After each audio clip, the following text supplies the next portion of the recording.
Nahoana no mitanondrika ianao ho fanahigo ary nahoana no mitoloka ato anatrika ianao? Manantenana Andriamanitra fa mbola idera azy ihany aho. Izy ny famonjena ny tavako sady Andriamanitra. Salamo 2:1-1:10.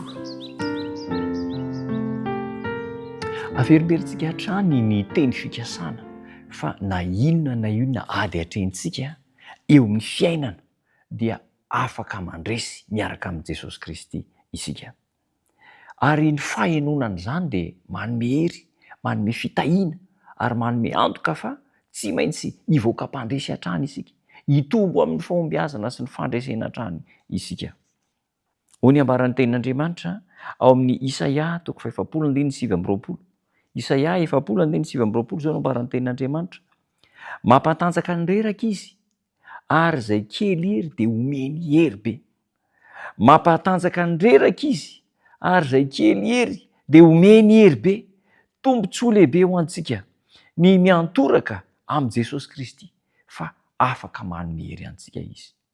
Famindrampo matetika no ao ambadiky ny fahoriana izay lalovantsika.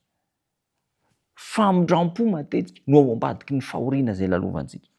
Indraindray tsika mieritreritra fa ho tena mijaly, sahirana iny olona iny, kanefa iny fahoriana sy fitsapana mahazo iny dia fomba ahafahan'Andriamanitra maneho ny famindrampony amintsika. Tsy haintsika izay mety hiafarantsika raha ny fahoriana no jerena fa Andriamanitra efa mahalala no avintsika rehetra. Rehefa arodan'Andriamanitra ao anatin'ny fitondrany sarim-patahana ireo drafitra rehetra izay ankamamintsika, arodan'Andriamanitra ao anatin'ny drafitra izay tsy azontsika fatahana, ny zavatra tena ankamamintsika ka mety mampitondra alahelo sy tsy fifaliana ao antsika dia hiankoka ampileferana eo anatrehan'Andriamanitra isika. Ka hiteny ilay andalan'ny teny voasoratra ao amin'ny Salamo 2:5-7. Zao no ambaran'ny tenin'Andriamanitra amin'ny Salamo 2:5-7. Andriamanitra, aoka tsy ny sitrapoko ny eno atao. Tsy maintsy mikolokolo fitokisana masina sy feno fahatokiana an'Andriamanitra isika ka miteny manao hoe: Jehova andidy ny famindrampo noho ny andro ary ny amiko noho ny alina ny firana azy. Dia vavaka amin'Andriamanitra ny aiko. Hoy izao amin'Andriamanitra hoe: vatolampiko, nahoana no nanadino ahy ianao?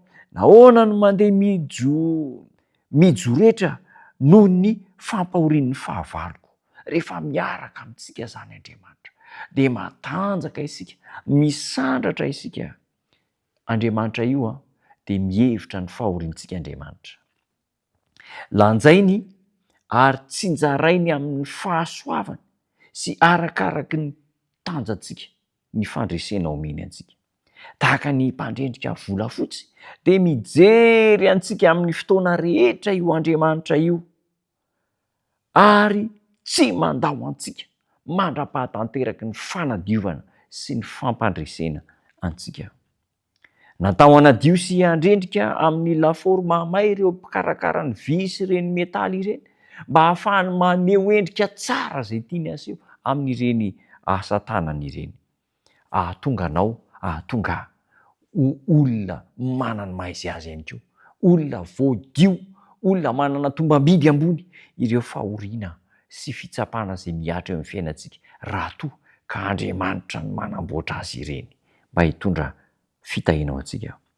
Mitsinjo antsika mandrakariva io Andriamanitra io ary rehefa tena ilaina indrindra ny ananantsika fo vaovao dia amboary ny fontsika amin'ny alalan'ny fahoriana sy ny fitsapana ka omeny fo vaovao isika.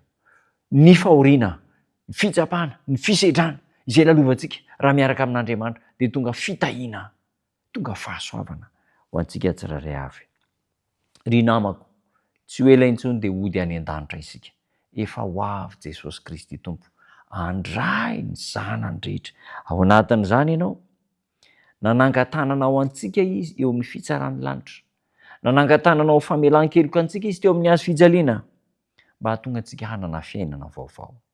Io lanitra io izay atao hoe tany vaovao sy lanitra vaovao, Jerosalema vaovao, no tanàna omeny ho solon'ny alahelontsika. Amin'izay fotoana izay dia ho fiadanana mandrakizay fifaliana tsy hay lazaina no eo am-bavantsika. ary fifaliana mitombo fatra isan'andro. Anio ary atao fitsapanao fa isy fitahiana vaovao isan'andro omen'Andriamanitra anao. Raiso am-po zany teny fikasana izany fa ho tanterahan'Andriamanitra aminao. Hivavaka isika. Tombo tsara ao misaotra anao zahay. Fa na dia ao anatin'ny ady mamay fisedrana mangotragotraka aza no misy ny tsiraray avy aminay, dia eo ny tananao manamaivana ary manafaka mampahery sy manondrotra anay ho amin'ny toerana tsara indrindra. Ataovy eo am-pelantananao ny fiainanay. Raiso anao zahay, amboary araka ny sitraponao, amin'ny anaranao Jesosy Tompo. Amen.